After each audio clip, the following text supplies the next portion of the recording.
E diz assim a palavra do Senhor, no versículo 18, capítulo 43 de Isaías: não vos lembreis das coisas passadas, nem considerais as antigas. Eis que eu farei uma coisa nova. Você pode repetir? Uma coisa nova. E agora sairá a luz. Porventura não a sabereis. Outras versões vai dizer: porventura não a percebereis. Eis que porei um caminho no deserto e rios no ermo. Amém? Amém. Feche seus olhos por mais um momento. Senhor Deus e Pai amado, eis aí a tua palavra, Senhor. Oh Deus, nós queremos dizer que nesta noite o teu Espírito Santo, ele tem liberdade no nosso meio para falar, para curar, para transformar, para fazer nova todas as coisas, Senhor. O Senhor é aquele que contempla e esquadrinha, que conhece cada coração, conhece cada pessoa que adentrou as portas desse lugar, conhece as suas necessidades, as angústias, o anseio do seu coração. E eu quero te pedir, fala conosco nessa noite, porque os teus servos te ouvem, Senhor. E assim nós louvamos por tudo, Pai, por essa palavra, que eu possa diminuir, que o Senhor possa crescer, que não seja eu, mas seja o teu Espírito falando com cada um de modo particular nessa noite. É a oração que nós fazemos e já te agradecemos por tudo que o Senhor há de fazer para a glória do teu nome, em nome de Jesus. Amém. Amém. Então, respondendo a pergunta, o que Deus vai fazer? E Deus ministrou ao meu coração que faria algo novo, que faria uma coisa nova. Mas para entender esse novo de Deus, que o profeta Isaías estava aqui profetizando para o povo de Deus, para o povo de Israel, a gente vai ter que mergulhar um pouquinho nessa história aqui e entender em que momento o profeta Isaías entrega para o povo de Deus essa mensagem que Deus mandou entregar. Então Deus, eu creio, está mandando entregar essa mensagem também para os nossos corações. Amém.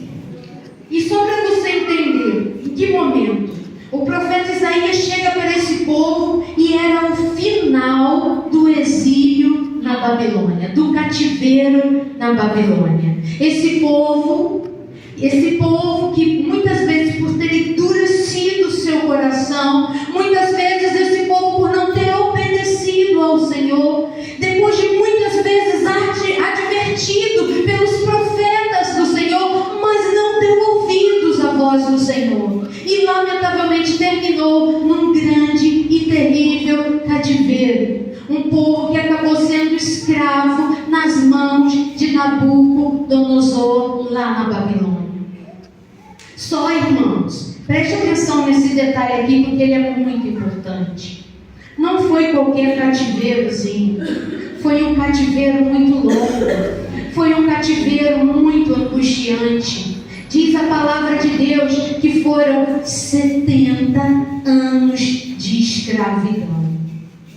Para pensar comigo, 70 anos de escravidão não é pouco tempo. É uma vida inteira conhecendo simplesmente a realidade do que é ser escravo. Para algumas pessoas que chegaram ali pequenininhos, agora já estavam na velhice. Outros já tinham morrido no cativeiro, outros nasceram no cativeiro. Aqueles que chegaram pequenininhos, talvez por volta dos 10 anos, hoje, 70 anos depois, já eram idosos. E esse pessoal não tinha conhecido outra realidade na vida deles, senão a realidade do cativeiro, a realidade de alguém que é escravo, aprisionado, debaixo de um jugo de alguém que é como se fosse um inimigo. Porque se a gente for aplicar isso na nossa vida, essa Babilônia aqui rei seria aquele que mantém o povo escravizado, preso naquele cativeiro. E aí deixa eu falar uma coisa para vocês. Enquanto eu meditava nessa palavra, eu falava, meu Deus, não foi pouco tempo, foi muito tempo vivendo só a realidade, só cultivando a mentalidade de alguém que é escravo. E aí Deus falou o seguinte ao meu coração: e é assim muitas vezes que os meus filhos estão chegando à igreja. Eles estão chegando à igreja, eles aceitam Jesus como o único e suficiente Salvador, mas foram tantos anos sendo condicionados a uma realidade de escravidão que eles não estão conseguindo viver plenamente tudo aquilo que eu tenho para a vida deles. Quantos irmãos ainda estão ali, sabe? O Senhor, tudo que Jesus conquistou na cruz é direito nosso, é nosso direito, é nossa herança. E eu creio que nós vamos comer do melhor dessa terra. Mas o Senhor falou, mas eu preciso operar uma transformação na mente do meu povo, porque a mente de escravo precisa dar lugar à mente daquele que foi liberto pelo sangue de Jesus. E era isso. Então, quando ele diz, não vos lembreis das coisas passadas, ele está dizendo, não vos lembreis do passado de escravidão, de humilhação, daquelas noites que você chorou, daquelas noites que você clamou, porque eu vou fazer algo novo. Aleluia! Eu estou colocando fim ao cativeiro, porque o problema é que o Senhor havia retirado aquele povo da Babilônia, mas a Babilônia precisava sair de dentro deles. Então Deus nos tirou do mundo, sim, mas a realidade de escravo desse mundo precisa sair de dentro de nós. O problema está aqui, ó. Por que o problema está aqui, irmãos? Porque o que a gente pensa, isso aqui é muito perigoso. O que a gente pensa determina o nosso destino, as nossas atitudes e o nosso futuro. Eu vou repetir para você. O que a gente pensa determina as nossas atitudes, o nosso destino e o nosso futuro. Então é por isso que o Senhor quer operar algo tremendo, algo transformador aqui, ó, na nossa mente. E nós não vamos mais pensar com mente de escravo, mas nós vamos pensar com a mente de alguém que foi livre, resgatado das trevas para a sua maravilhosa luz. E como eu posso viver esse novo que Deus tem preparado para a nossa vida? Como nós podemos viver esse novo? E o profeta já começa dizendo isso logo no versículo de número 1. Pastor, nesse texto aí de Isaías 43, pode colocar aqui para a gente, por gentileza, o versículo de número 1? Então vamos lá. Isaías 43, 1. Mas agora, assim diz o Senhor que te criou, ó Jacó, e que te formou, ó Israel, não temas, porque eu te remi, chamei-te pelo teu nome, tu és meu. Então, para viver o novo de Deus, nós não podemos ser escravos do medo. Quantos são aprisionados pelo medo? Permitem que o medo possa limitar tudo aquilo que o Senhor tem preparado para a vida deles. O Senhor está dizendo, a primeira característica de alguém que tem uma mente transformada pelo meu poder é que ele não é mais governado pelo medo. E ele diz, não tema. Diante dos gigantes que estão te afrontando, não temas. E ele diz mais, não tenha medo, porque eu te remi. Ou seja, não tenha medo, porque eu já te perdoei. Remi significa eu já já te perdoei, meu filho. Eu já te perdoei, minha filha. E aquele que recebe esse perdão de Deus, sabe, que foi conquistado lá na cruz por Jesus, ele é livre. Aleluia. Certa vez era o dia do meu aniversário, não sei se eu já contei isso aqui para vocês, e eu pedi: Senhor, eu quero ser livre. Eu quero ser livre do medo. Eu quero ser livre da culpa. Eu quero ter uma mente renovada. E o Senhor me respondeu: minha filha, só é livre quem se sente perdoado. Você já foi perdoada. Seja livre.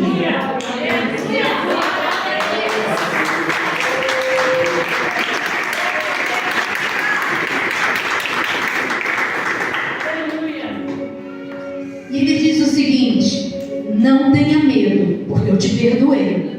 Não tenha medo, porque eu te chamei pelo nome. Tem noção? Bilhões e bilhões de pessoas no planeta Terra. Ele está dizendo: eu te conheço pelo teu nome. Eu te conheço pelo teu sobrenome. Eu sei quem você é. Isso daí é de familiaridade, de intimidade. Meu filho, não tenha medo, porque eu te conheço. Maravilha. Você não veio aqui por acaso, você veio aqui pelo Espírito. Eu te chamei pelo nome. E é interessante isso, chamar pelo nome. Eu, por muitos anos no Rio, trabalhei como professora. E eu quero compartilhar uma experiência que eu tenho com essa questão de chamar pelo nome. E é muito comum os professores, porque as turmas são muito grandes, às vezes tem 50, 60 alunos. E é muito comum o professor chamar o seu aluno pelo número. Quando ele está fazendo a chamada: número 1, o pessoal vai respondendo presente, o colega vai dizendo faltou. E assim vai, número 1, 2, 3. Nossa, e às vezes eram mais de 50 números. Então isso tornava de fato o trabalho do professor mais rápido. Mas eu, não estou dizendo que isso está errado, mas eu escolhi fazer diferente. Eu decidi que eu não iria chamar os meus alunos pelos números deles, mas eu chamaria eles pelo nome. E aí eram mais de 10 turmas muitas vezes, mas eu fazia questão de, em todas as turmas, todos os dias, não chamar os meus alunos por um número, mas chamá-los pelo nome. E é interessante que muitos, ao longo do ano, já iam conhecendo o nome e o sobrenome deles. E muitos se sentiam valorizados quando eles estavam lá e eu chamava fulano. E eles ficavam assim: a professora sabe o meu nome. A professora conhece o meu nome. Eu lembro de 2 irmãs que tinham um nome muito difícil, que ninguém conseguia lembrar o nome delas. O dia que na sala de aula eu chamei o nome das duas: fulana e fulana, vocês duas aí, por favor. Os olhinhos dela brilharam. Uma olhou para a outra e elas disseram: a professora sabe o nosso nome. Imagina se uma criança, um aluno, se sente valorizado, se sente acolhido, se sente amado, porque um professor sabe o seu nome. Imagina, gente, que o Deus grandioso, Deus maravilhoso, Deus poderoso, Deus que pode todas as coisas, diz que Ele nos conhece e que Ele nos chama pelo nome. E Ele diz: mas minha filha, para você, meus filhos, para que vocês possam viver o novo de Deus, não tenham medo. Não tenham medo porque eu os perdoei. Não tenha medo porque eu conheço o nome de vocês. E a terceira coisa que ele diz: não tenha medo, está no final do versículo, porque tu és meu. Somos propriedade exclusiva de Deus, de um Deus maravilhoso que conhece, que cuida de cada um de nós. Ele trabalha por aqueles que nele esperam. E como nós precisamos ter a certeza dessa constante presença do Senhor, daquele que nos conhece, nos chama e diz que nós somos dele. Sabe, o salmista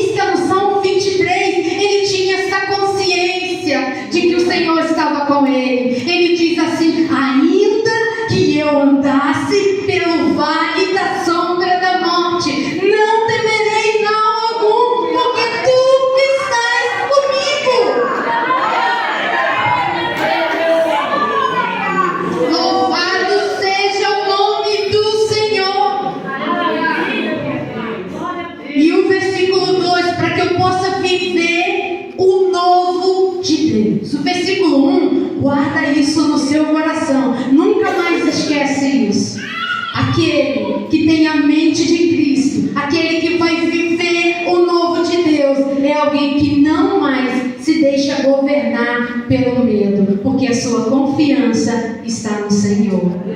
E o versículo 2, o profeta Isaías, ele vai continuar dizendo para nós. Olha que tremendo isso aqui. O versículo 2.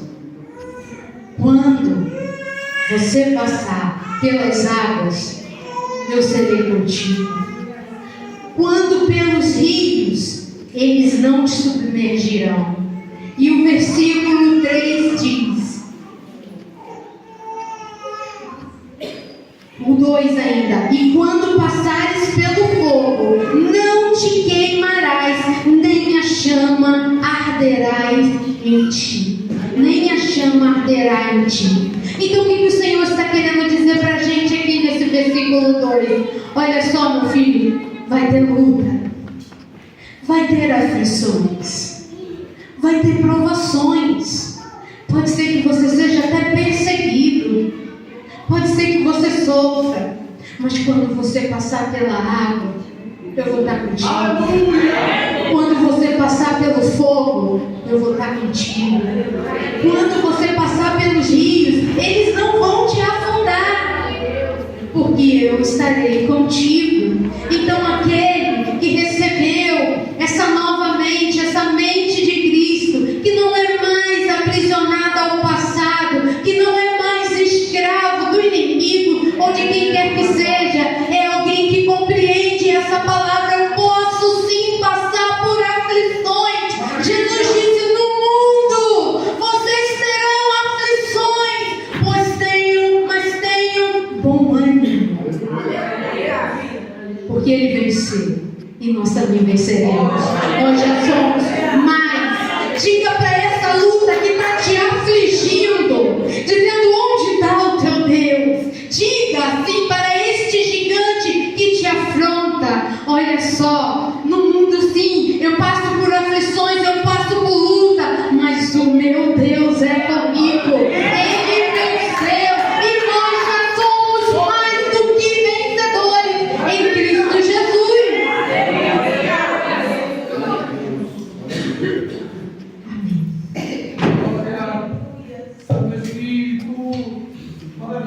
E falando um pouquinho mais ainda desse texto tão rico, tão maravilhoso, o que eu devo fazer para ter essa mudança de mente? Para que a mente de escravo, a mente de 70 anos de cativeiro, ou sei lá quantos anos durou o teu cativeiro no mundo, mas eu sei que a nossa mente vai sair daqui hoje transformada e preparada para viver o novo de Deus. Tudo aquilo que Deus vai derramar nesse lugar durante este tempo.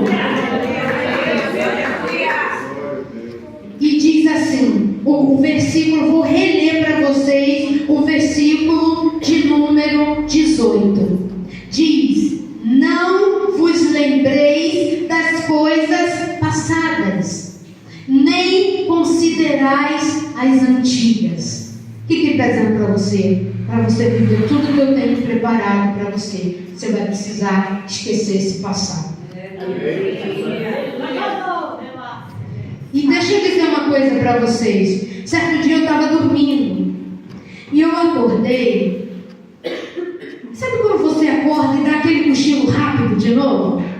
Sabe? Você acordou, mas de repente você deu um cochilo rápido. Nisso que eu dei um cochilo rápido, eu sonhei. E nesse sonho eu via, do lado da minha cama, uma bolsa cheia de pedras.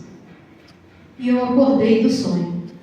Quando eu acordei do sonho, eu perguntei: Senhor, o que significa essa bolsa de pedras? E o Senhor me falou: é assim que muitas vezes o meu povo tem chegado à minha casa carregando uma pesada bolsa de pedras, que é o passado.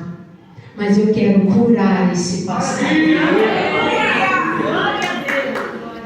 Eu sei, eu tive a misericórdia de Deus, eu pude cursar psicologia.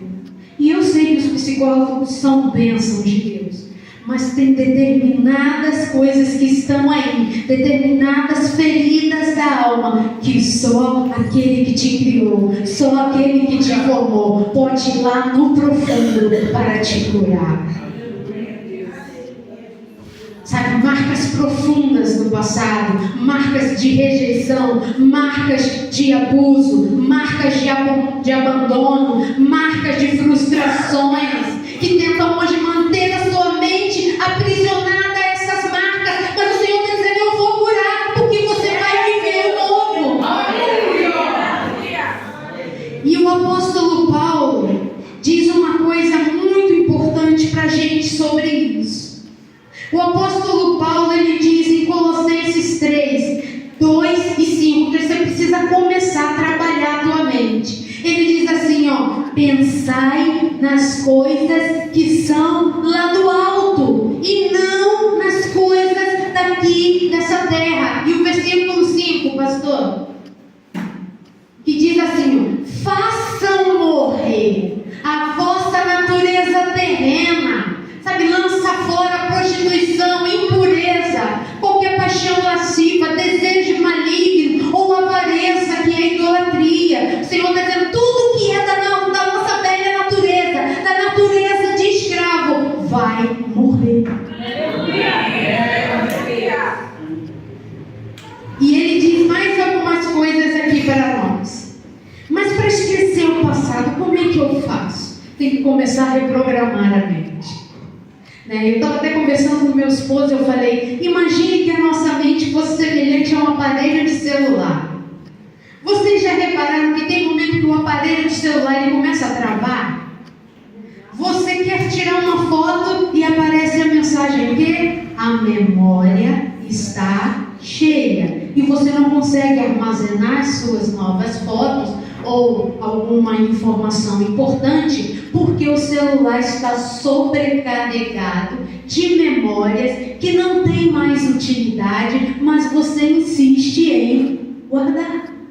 E aí você fica sem espaço. Não é diferente na nossa vida. Quando a nossa mente está sobrecarregada com esse passado, com essas memórias, começa a travar. E o pior de tudo, não tem espaço para você colocar as novas informações aqui, porque está tão sobrecarregada das informações do passado que você não consegue espaço para viver o novo. Então o que tem que fazer? Alguns formatam esse celular, começa a tirar. Meu esposo por muitas vezes senta e fica apagando um monte de coisa que é desnecessária, e aí o celular dele volta a funcionar plenamente, muito bem, de modo eficaz. Então o Senhor está dizendo assim para a gente nessa noite, tem que dar um delete aí. Tem que começar a deletar esse bando de informações desnecessárias que para nada aproveitam, para que você possa viver e começar a armazenar tudo de novo que eu tenho preparado para você.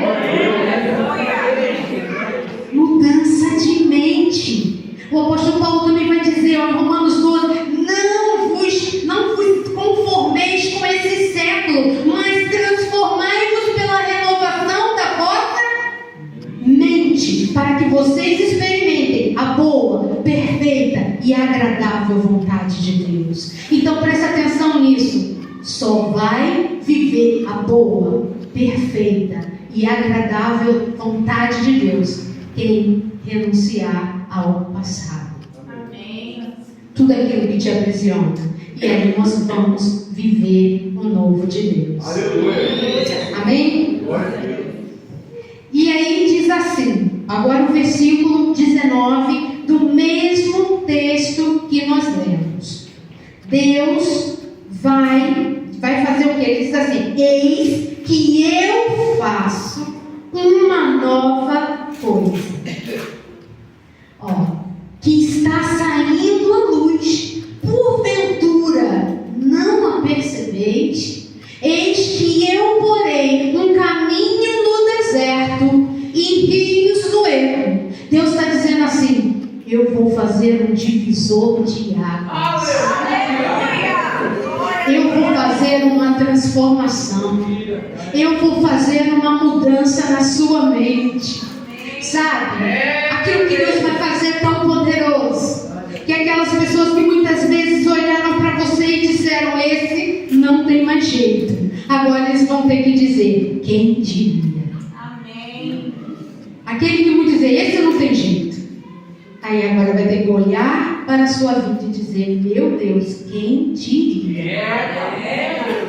Porque é assim quando Deus faz. É assim quando Deus transforma. E Ele diz: eu vou fazer um divisor de águas na sua vida. Aleluia. E eu lembro de uma ocasião que nós fomos convidados para uma visita lá em São Paulo, né, meu amor? Lá em São Paulo. E tinha lá muitos líderes de diversas denominações. E tinha ali também um teólogo católico. Se chamava Paulo. Em determinado momento dessa reunião, Paulo pega a mão da sua esposa, vira para nós com muita humildade e diz assim: pastores, a minha teologia, eu fiz teologia na PUC, mas a minha teologia, ela é científica. Eu sinto falta disso que eu vejo em vocês, esse poder, essa unção. Eu sinto falta disso que eu vejo em vocês. E ali, cada um começou a falar a sua opinião, e quando o pastor estava conduzindo aquela reunião, passou a palavra para nós, eu já me dirigi a ele, profeticamente falando: irmão Paulo. E o irmão Paulo era um homem altamente culto. Ele era diretor da biblioteca da USP, possuía vários títulos, várias formações, mas era alguém humilde para reconhecer: eu preciso de mais de Deus. E ali o irmão Paulo rasgou o coração, não diante de nós, mas diante do Senhor. E eu falei: irmão Paulo, eu comparo o irmão ao apóstolo Paulo na Bíblia. Sabe por quê? Porque a Bíblia diz que o apóstolo Paulo estudou, vamos dizer assim, na melhor faculdade da época. Era um cara que tinha muito conhecimento. A Bíblia diz que ele estudou aos pés de Gamaliel, um dos homens mais sábios do seu tempo. Mas faltava para Paulo um encontro com Deus. E eu falei: irmão Paulo, o mesmo Deus que foi ao encontro de Paulo, o mesmo Jesus que foi ao encontro de Paulo, quando ele estava a caminho de Damasco, ele veio ao teu encontro nessa noite. E ele segurou mais ainda forte a mão da sua esposa, e os dois começaram a chorar, compulsivamente. Eu creio que aquela foi uma noite onde ele teve um encontro com Jesus. E no último dia, quando eu fui me despedir dele, estava no culto domingo à noite, eu ia voltar para o Rio, eu fui lá me despedir do irmão Paulo. Ele virou e falou assim para mim: você já ouviu falar em divisor de águas? Aí eu falei: já. Ele: eu considero a minha vida antes e depois daquele momento. Ele teve um encontro com Deus. Alguns anos depois, meu esposo me encontra numa rede social. Agora é o pastor Paulo. Para a honra e para a glória do Senhor. Você pode aplaudir?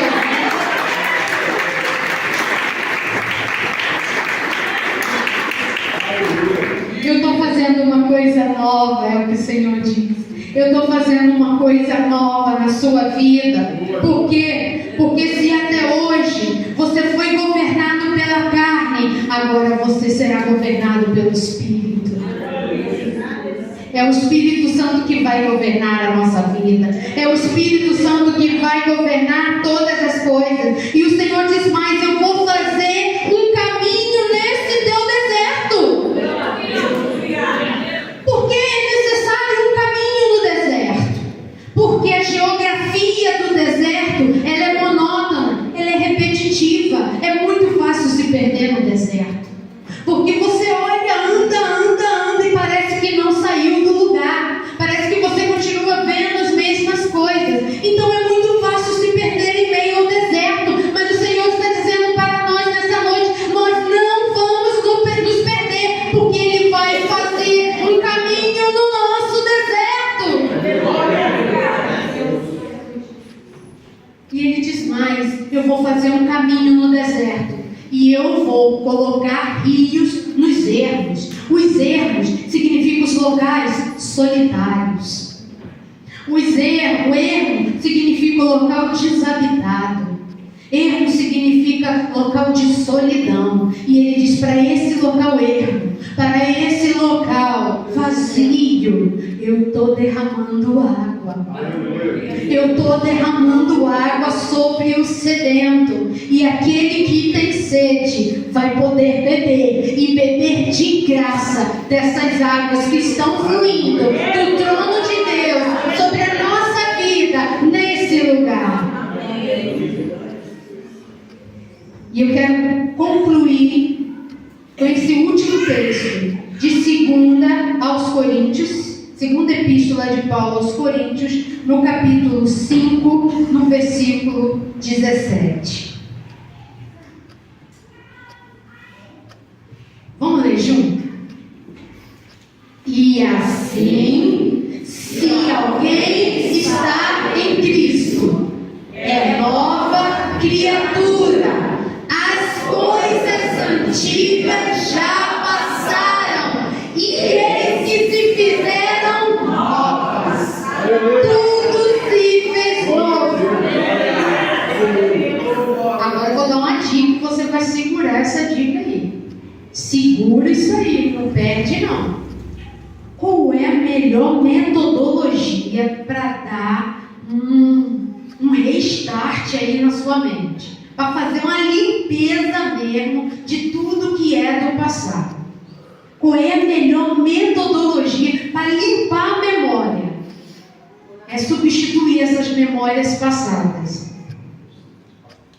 Por isso aqui, ó. Medita nela de dia e de noite. Porque aí você começa a mudar aquela programação de escravo e vai conhecendo a programação de alguém que é livre. E talvez se você tem dificuldade, mas eu começo a ler e eu não entendo. Anota mais uma dica. Segunda-feira, de 8 às 9 da noite, vem para a reunião aqui aprender a palavra com o pastor Fabiano. E ele está aqui nos ensinando a palavra de Deus. Então, se você diz que tem dificuldade, não, eu sei que essa palavra é poderosa para transformar a minha mente, o meu coração, mas eu tenho dificuldade de entender, pastora Renata. Então, seus problemas acabaram. Toda segunda-feira, de 8 às 9, você tem aqui uma aula maravilhosa para que você possa aprender a palavra. Por que isso é tão importante? Porque o inimigo só vai conseguir manter a nossa mente prisioneira se a gente não conseguir meditar nessa palavra. Então ele tenta fazer de tudo para você não ter acesso a essa palavra, porque ele sabe que o dia que você conhecer essa palavra com profundidade, vai acontecer algo tremendo. Ele diz assim, ó, Jesus diz assim: se vocês, estão em mim, e se as minhas palavras estão em vós, vocês podem pedir o que vocês quiserem, e será concedido. Presta atenção nisso, eu vou repetir para você não perder. Olha só, se vocês estão em Cristo, e se a palavra dele está em vocês, vocês podem pedir o que vocês quiserem e lhes será concedido. Amém? Que você receba esta palavra do céu para a tua vida, no poderoso nome de Jesus. E tudo aquilo que você tentava escravizar, aprisionar a sua mente, teve que bater em retirada em nome de Jesus. Cadeias estão sendo quebradas nesse lugar. Cativos